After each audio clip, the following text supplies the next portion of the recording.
Hello, this is Dave at betterchurchsound.com, and today I'm going to talk about video projector maintenance. Here I have an older Panasonic projector, but it shares many of the same components with newer projectors that are made today. One that we're looking at here is the projector lamp. Now, one thing to know about projector lamps is that one, they are all very specific to each model. They tend to be in these plastic holders or kind of a chassis, and even within brands they might be 4 or 5 or 6 or 10 different versions of a similar lamp that go in there.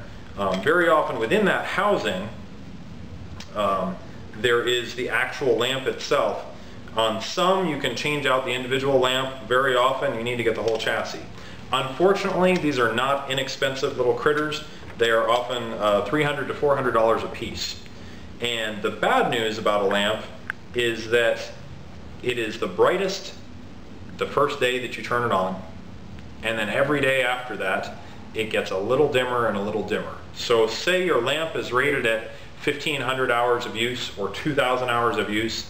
On average, by the time that it reaches that end of life, that 1,500 or 2,000 hours, it is operating at about half of its original brightness. So many times, to achieve optimal performance from your video projector, churches and schools and institutions will find that it's worth replacing your lamps before the projector says that it's reached its end of life.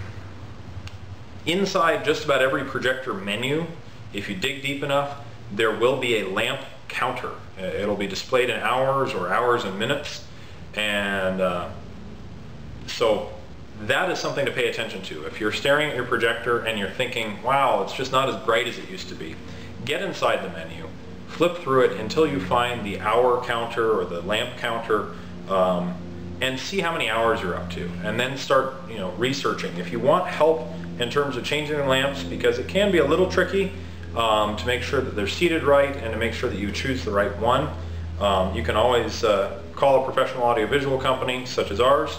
And it's also something you could tackle on your own. Another thing that I'm going to show you today is very important in projector maintenance, is cleaning your air filters.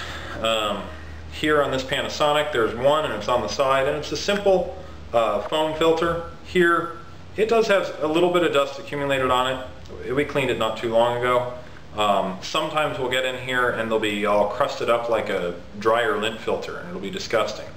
If these are not clean or cleaned regularly, your projector can get to a very high temperature on the inside because not enough air is flowing through, and it can cause damage to things. It can cause your LCD panels inside or your DLP chips to get too hot, and other features. It can cause your projector to shut down prematurely, certainly not helping it. So that's something you want to pay attention to.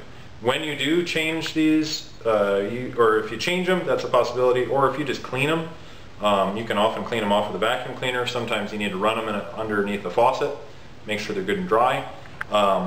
Sometimes on the inside of these projectors, again in the menu, there will be a counter to reset that will remind you when to clean your filter.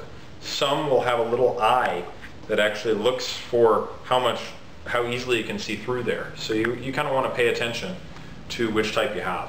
If you have other questions or you want assistance in keeping your projectors working optimally, or trying to decide when it's time to replace them or upgrade them, you can contact me. That's Dave at betterchurchsound.com, or contact our company directly, ProAVVi of Ohio Limited. We serve churches and schools throughout eastern Ohio, at 330-602-3214 or 877-825-3894. Thanks for watching, and enjoy our site. We'll talk to you soon.